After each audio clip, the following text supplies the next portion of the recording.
그 말하자면 가모프 박사의 빅뱅 이론이 치명타인데 허블에 의한 계산에 의하면 당대 우주 나이가 18억 정도예요. 그런데 지구의 나이가 30억 년이 넘는다는 겁니다. 우주 나이가 지구보다 젊다 이런 얘기하는데 이때 발터 바데 박사가 팔로마산 200인치 망원경으로 쫙 안드로메다 은하까지의 거리를 계산했더니 글쎄 허블보다 2배가 되더라. 그러니까 모든 은하까지의 거리가 2배로 증가해서 우주 나이가 18년에서 36년으로 가죠. 그러더니 또 조정을 놓더니 55억 년으로 올라갑니다. 이건 뭐 당대의 관측 측정 장비 기술이 초기 은하하고 성숙한 은하를 구별하지를 못하기 때문에 허블의 거리 측정에 심각한 오류가 있다는 거는 빅뱅 이론의 치명타가 되는 거죠. 치명타 일대에 바로 등장하는 게 아인슈타인 등이 얘기했던 정상우주론입니다.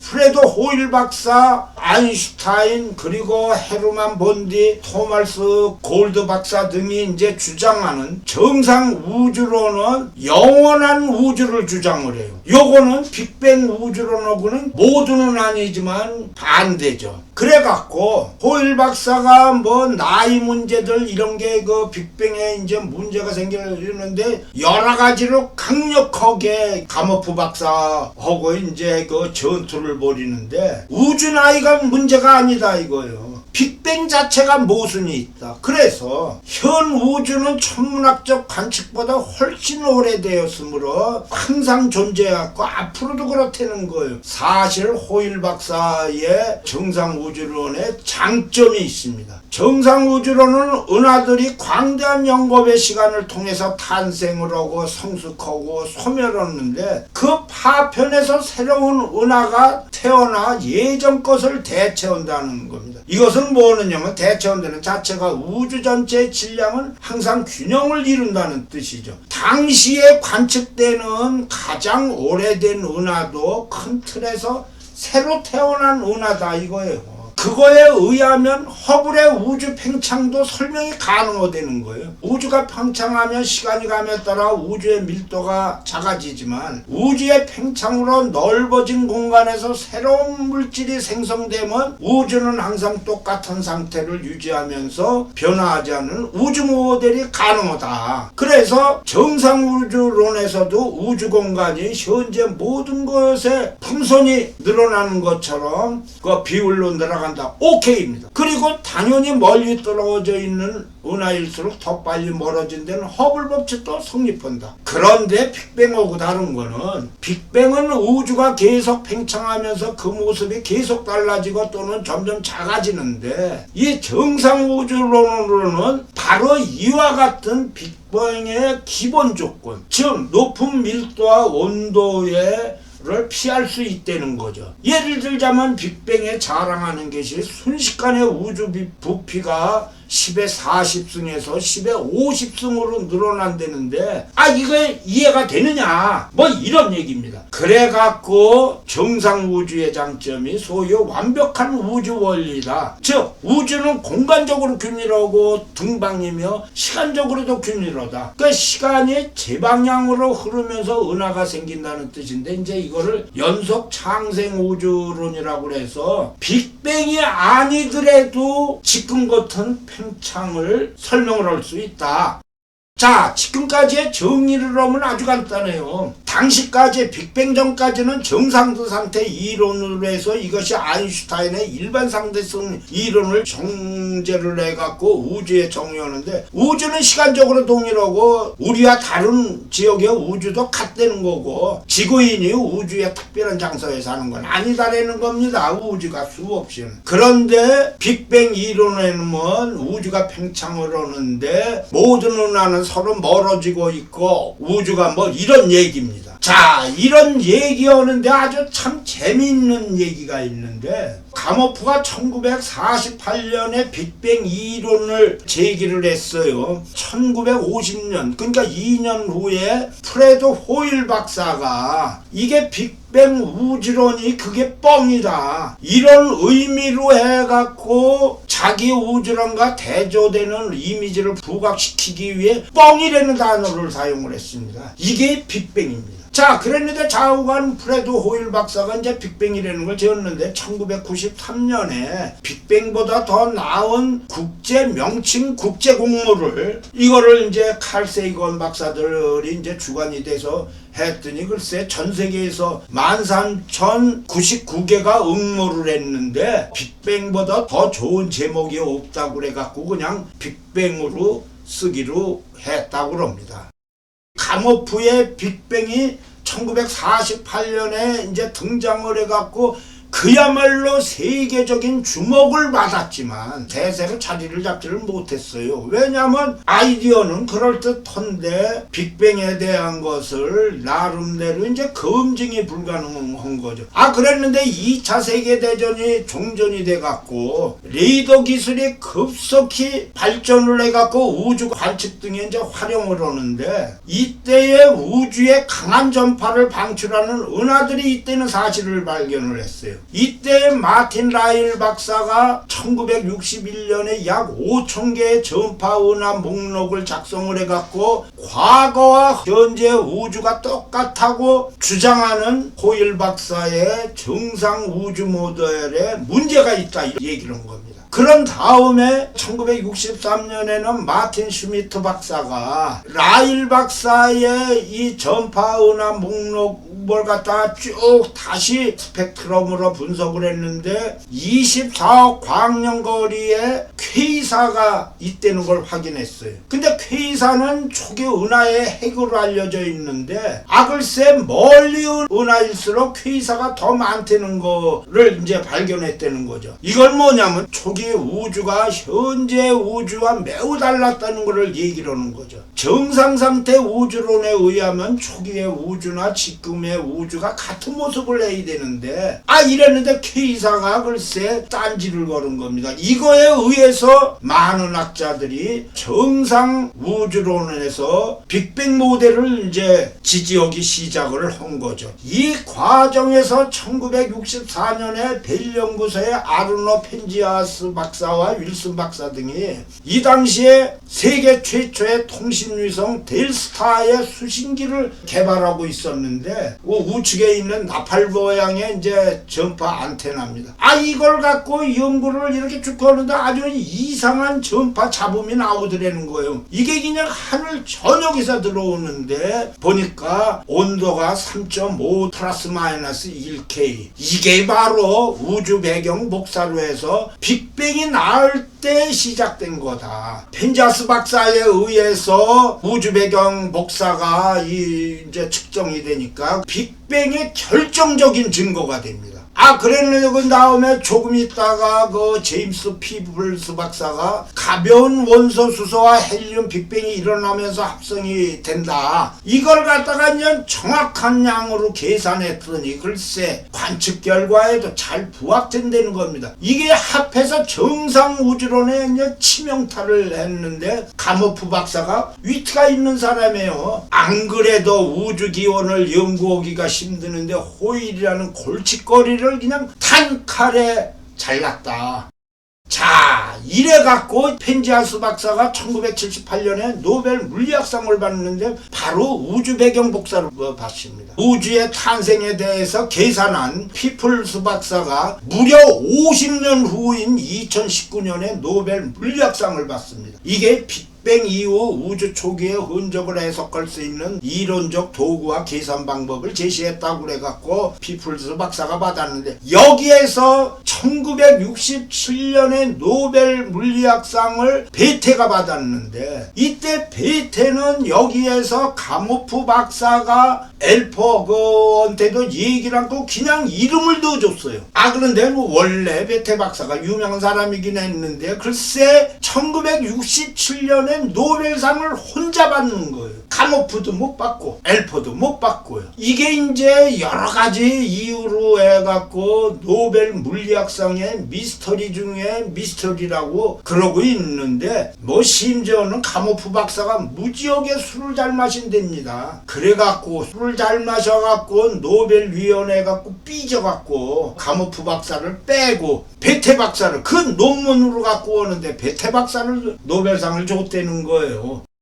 그렇지만 정상이 우주론이 이게 사라지지를 않습니다. 빅뱅과 정상우주론의 혈투가 계속되는데, 여기에서 정상우주론이 공격을 받은 게 아인슈타인이 정적 우주를 설명하기 위해서 일반 상대성 이론에 도입했던 바로 수학적 허수 우주상수입니다. 이거를 갖다가 이제 빅뱅으로 넣고 그러면 많은 학자들이 반감을 이제 가져갔고, 바로 아인슈타인이 자신의 최대 실수라고 한 것에 대해서 빅뱅론자들이 공격을 막박하고 정상우주론적이었는데 이제 깨갱하는 상태가 이제 됩니다. 자, 이런 면에서 빅뱅의 측근에서는 가만히 있습니까? 계속적으로 자료를 벌어오는데, 이때 나사가 빅뱅을 본격적으로 연구를 하기 위해서 지구 대기를 방해받지 않는 우주 배경 복사 탐사선인 코비를 발사합니다. 그래갖고 이 코비는 우주가 충분히 냉각되고 빛의 방출이 가능해진 50만 년 전 이점 지점까지 탐사를 할 수 있다. 그래갖고 1989년에 코비의 관찰을 이렇게 쭈르륵 했더니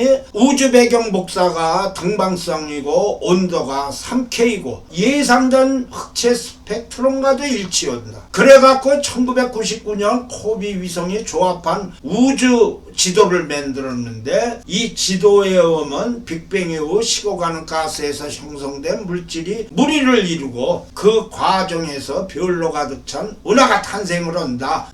그랬는데 여기에 이제 결정적인 문제가 있습니다. 빅뱅이 있으려면 대규모 우주가 균일하다고 예상을 하는데, 이 우주가 평평하다는 것은 우주의 평균 밀도가 임계 밀도와 같다는 것을 의미한다는 거죠. 그런데 현재까지의 측정에 의하면 우주 물질의 밀도가 임계 밀도에 훨씬 못 미친다. 그래갖고 정체 모르는 미지의 물질, 즉 암흑물질이 있어야 한다는 겁니다. 왜 암흑물질이 우주에 존재해야 하는 것이 중력인데, 먼 별들이 과거와 달리 가속 팽창을 한다면, 이게 이제 1998년에 이제 다시 측정해갖고 확인이 된 건데, 엔트로피가 증가가 된다는 건데, 중심으로부터 멀어질수록 공전 속도가 느려지는 중력 법칙가 어긋난다는 거예요. 그러니까 어긋나기 때문에 암흑물질이 별들을 당기는 거로 추정을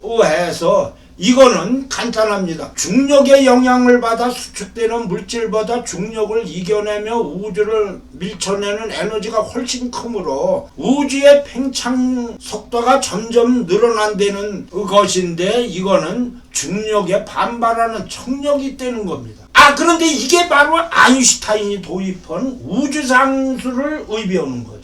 측정으로 해도 그렇다는 거예요. 그런데 그동안 빅뱅하고 정상우주론에 대해서 정상우주론을 아주 작살시키는 그 농도로 얘기한 것이 바로 빅뱅에도 있다는 겁니다. 암흑물질이라는 게 바로 그렇다는 얘기인 거죠. 자, 이러다 보니까 빅뱅 학자들이 이제 오리발을 안 내밀 수가 없어요. 깨갱을 할 수밖에 없는 겁니다. 뭐냐면 우주물질이 존재한다면 그게 가능하다. 현 우주는 보이지 않는 우주물질, 암흑물질과 보이는 물질로 뒤섞여 있다는 거죠. 근데 우리가 현재 보는 물질지역은 과잉물질지역이므로 물질이 많이 이제 움직일 필요는 없다. 어쩌고저쩌고 하면서 결국은 뭐라고 얘기하냐면, 우주의 별을 만드는 물질은 4%, 정체불명의 암흑에너지는 72%, 암흑물질이 24%라는 겁니다. 자, 이게 발표가 되니까 무슨 소리냐. 우주 배경 복사의 발견으로 호일의 정상 우주론이 완전히 회귀 상태로 이제 몰렸는데, 암흑물질이라든가 이런 문제를 아인슈타인의 우주 상수를 통하면 그냥 간단히 설명이 될 수 있다는 거예요. 그렇게 공격하던 우주 상수가 개념이 다시 등장을 해갖고 현재 우주 상수가 필요하다, 이렇게 재조명을 받는 거죠.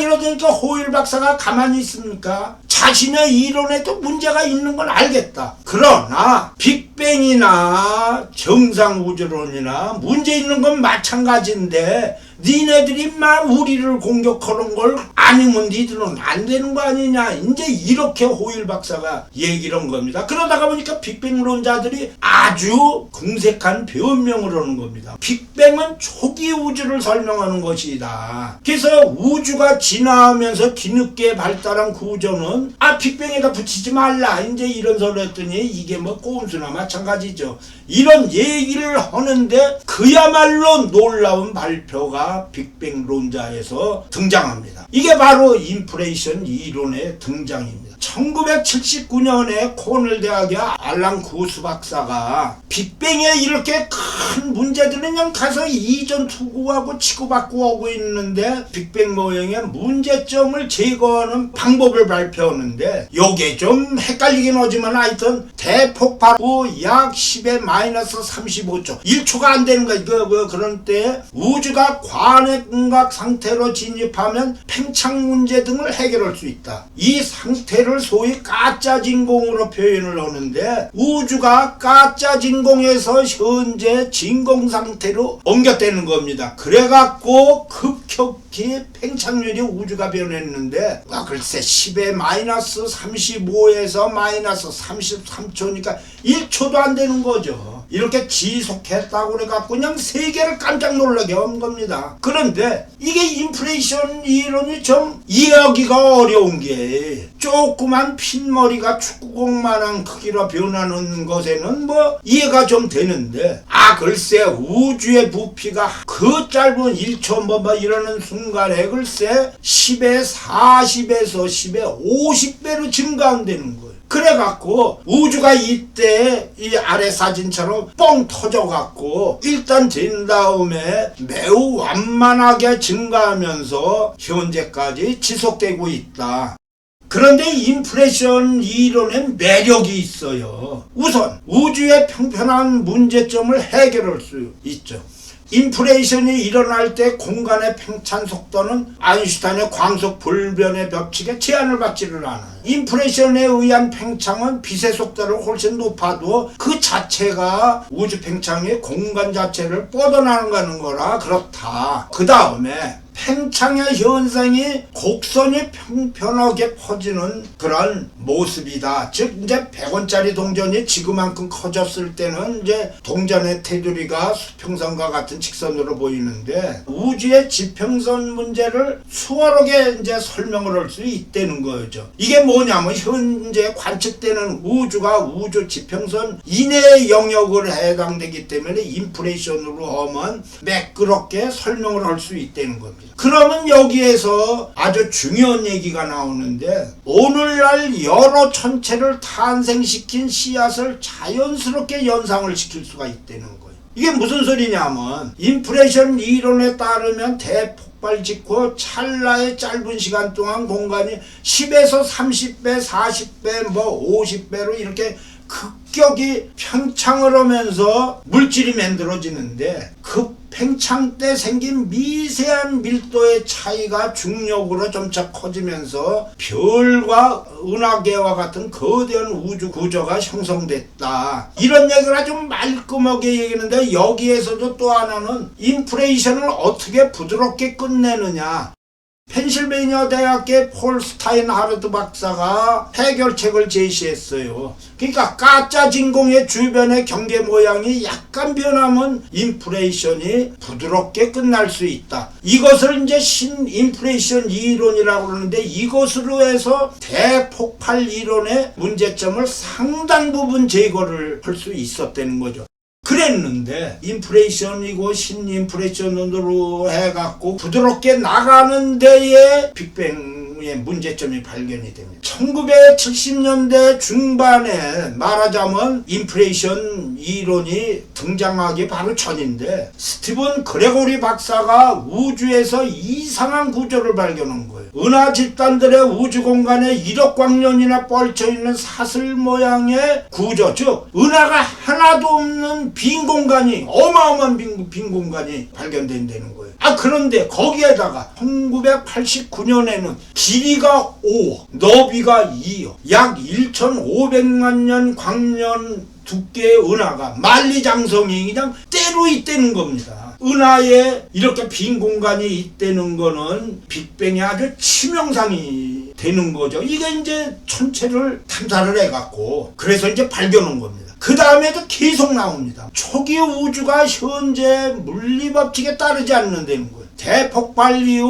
50년, 즉 50만 년 충분히 냉각되어 물질의 생성과 빛의 분리가 가능하게 된 시점까지 우주법칙이 적용되지 않는다는 거예요. 자, 거기에 또 치명타가 또 있습니다. 막스 플랑크 연구소의 혼턴 아프 박사가 측정을 했더니 지구로부터의 길이가 일치하지 않는 많은 수의 적색 이동이 관찰됐다는 거예요. 이게 무슨 소리냐면 현재 우주가 팽창하고 등등 여러 가지 연구에 적색 이동으로 팽창하는 우주를 증명했는데 이것이 믿을 수 없다는 거죠. 그러면 빅뱅 존재 자체가 의심스럽다는 겁니다. 결론이 뭐냐? 은하들이 빠른 속도로 서로 멀어져 가는 것이 아닐 수도 있다고 하는 것은 빅뱅이 왜 필요 없느냐입니다. 자, 이러다 보니까 이런 자료들이 그냥 때로 몰려서 나오니까 빅뱅론자들이 논리를 수정을 합니다. 최초의 우주는 유일한데 순간적인 사건이었다고 이제 빅뱅론자들이 이론을 수정을 하는데 여기에 호일 박사가 가만히 있습니까? 한마디로 빅뱅 이론을 폐기할 증거가 수없이 나왔음에도 빅뱅을 원천적으로 제거하는 게 아니라 일반인들에게 일부 수정을 해서 꼼수를 제공하는 거다.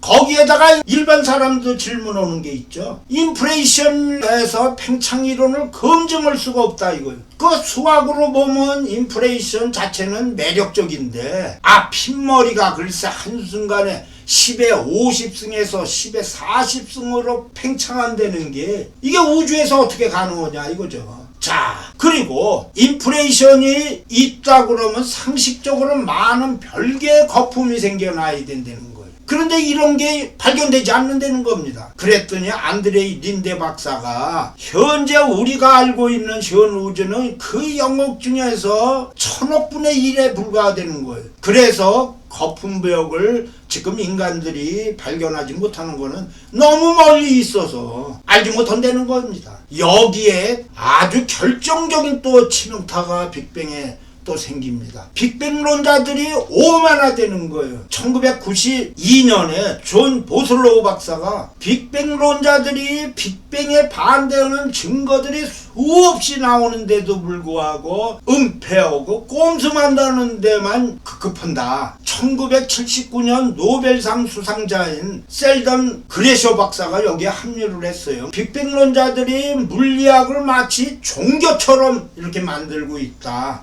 우주에 존재하는 원소의 90%가 수소고 나머지가 헬륨. 근데 우주에 존재하는 무거운 원소들의 존재비를 빅뱅으로 설명이 안 된다는 거예요. 물론 빅뱅론자들이 뭐라 그러냐면 빅뱅 순간에 모든 원소들이 생성되는 게 아니라고 설명은 하지만 궁색하다. 그 다음에는 계속 문제가 있습니다. 뭐냐면 빅뱅에서 나온 가스 구름이 어떻게 분열하여 은하를 행성했는가. 초기 우주가 믿을 수 없을 정도로 낮았다는 엔트로피 문제. 그 다음에 반물질, 광자, 우주에 왜 회전축이 없는가 하는 이런 문제들이 이제 쭈루루 제기가 되는 겁니다.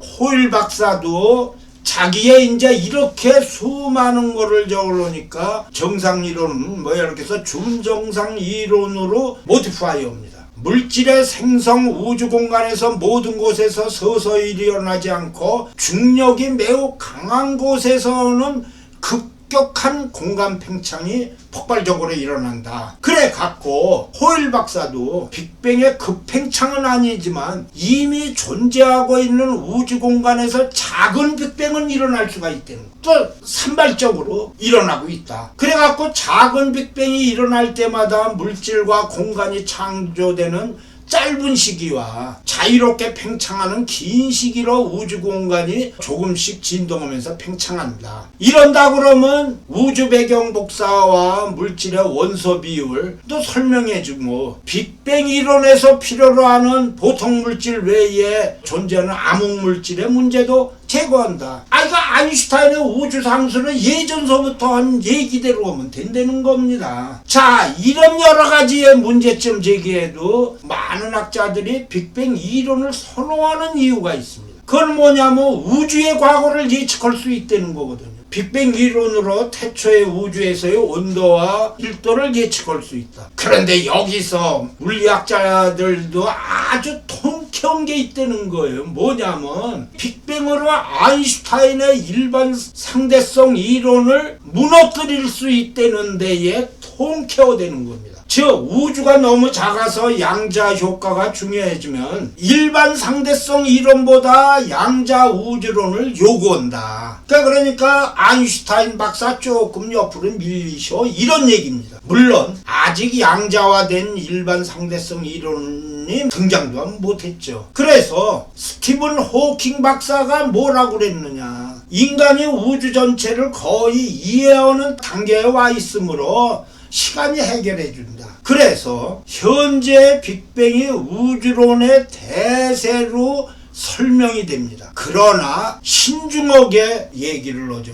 즉 빅뱅이 정설에 근접하다고 생각은 하는데 아직 설명되지 않은 문제점이 많다. 빅뱅 이론 자체가 완성 상태가 아니므로 아직 진리는 아니다. 빅뱅과 정상 이론의 그냥 이전 투구에서 지금 현재 상태로서는 완벽한 것이 아직 나오지를 못했다. 자, 이런 데에서 린데 박사가 호일 박사와 다른 맥락으로 우주의 영웅성을 주장을 합니다. 우주에는 급팽창 거품들이 끊임없이 생겨나 자식 우주들을 만들어내었고 개개의 소우주에서 서로 다른 물리법칙이 성립할 수 있다. 지구에서 발생한 인류 문명이 결국 사라지더라도 우주의 다른 곳에서 새로 생명체가 태어나고 문명이 일으킬 수 있을지도 모른다. 뭐 너무나 잘 알려진 겁니다. 이것이 영화로 SF에서 인터스텔라의 다중우주 또 웜홀 블랙홀 차용을 한 겁니다. 좌우간 빅뱅이 그렇든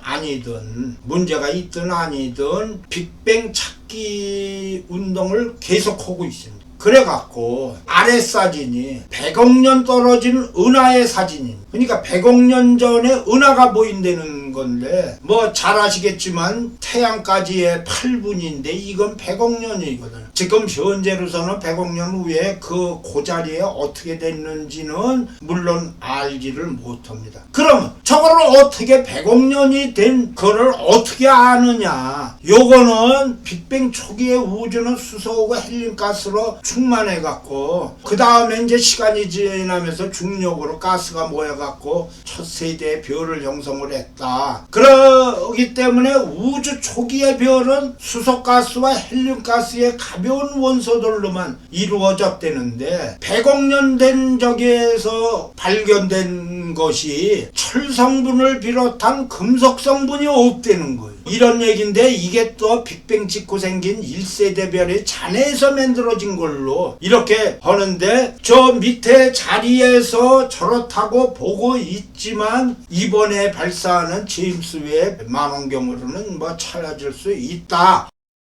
차후간 그렇든 안 그렇든 우리 우주가 어떻게 생긴 거냐. 현재 우주를 보는 것이 세 가지를 보고 있습니다. 첫 번째는 임계 밀도보다 뭐 이렇게 작으면 물질을 보면 우주는 끝없이 팽창하는 열린 우주가 된다. 그 다음에 그 반대인 경우는 중력이 충분히 커서 우주가 어느 시점에서 팽창을 멈추고 다시 수축한다. 닫힌 우주죠. 그런데 또 하나는 평평한 우주에서 우주 밀도가 적절하고 우주는 음향의 곡선 없이 모든 방향으로 팽창을 한다. 평평한 우주라고 이렇게 해서 이 셋 중에 하나일 거로 얘기들을 하고 있습니다. 그런데 현대학자들은 어떻게 보느냐 하면 여기에서 수십 년간 모든 방향에서 방사되는 빅뱅의 장광이 우주 마이크로파 배경을 이제 봤더니 그 곡률이 거의 없다는 거를 이제 발견했다. 그래서 좌측을 얘기를 합니다. 말하자면 우주는 종이처럼 평평한 모델이다. 우측에 관한 거는 이제 클로스드 폐쇄 공간이다. 이렇게 얘기를 했는데 미국의 나사 제트 추진연구소에서 아벨 1689 은하성단 주변에서 굴절되는 현상을 허블 망원경 등으로 이제 관찰을 했더니 우주가 계속 팽창한다는 겁니다. 그러면 어떻게 되느냐? 우주가 영원히 팽창하면 절대 온도니까 마이너스 273도 정도에 가까워지면서 모든 것이 죽는 황량한 공간이 된다. 계속적으로 플래트하게 계속 나간다. 이런 얘기를 했는데 영국의 맨체스터 대학의 엘레노라 디 발렌티노 박사가 지금 당신들이 얘기하는 우주 모델에 대한 것을 재고가 필요하다가 이렇게 얘기를 했어요. 2018년에 유럽에서 발사한 플랑크 위성의 데이터로 보면 우주가 팽창하는 구체처럼 구부러지고 닫혀있는 닫힌 유지라고 이제 발표를 했습니다. 그러니까 플래트가 아니라는 거예요. 지금까지도 많이들 우주가 여기 좌측처럼 플래트하다가 그래서 계속 팽창한다고 그랬는데 발렌티노 박사는 닫힌 우주다. 이유는 생각보다 강한 중력을 받기 때문이다. 이렇게 얘기를 합니다. 그래서 지금 이게 양쪽에 지금 주장이 팽팽하게 나가고 있습니다. 이게 2018년이니까 몇 년 안 된 거죠. 그래서 이것을 갖고서 지금 현재 학자들이 아주 이전 투구를 하는데 평평한 우주냐 닫힌 우주냐 그거는 앞으로 빅뱅하고 정상 우주론이 혈투를 하는 것처럼 혈투를 할 것으로 생각을 합니다. 자, 그럼 마지막으로 그럼 우리 그 우주의 미래가 어떠냐? 이거에 대해서 천문학자들은 아주 간단하게 얘기를 합니다. 우주가 대부분 수소와 헬륨으로 구성되어 있으므로 끊임없는 별의 핵융합 과정으로 인해서 언젠가는 수소와 헬륨이 고갈될 거다. 그럴 경우에는 더 이상 별이 탄생하지 않는다. 별들의 시체만 쌓인다는 거죠. 근데 글쎄 그 시간이 무려 1조 년 후입니다. 앞으로 전체 측정 장비 이런 것들이 계속 업그레이드 되고 개발되고 그러기 때문에 우주의 신비 탄생과 미래는 계속적으로 우리한테 제공될 것으로 그렇게 생각을 합니다. 이상입니다.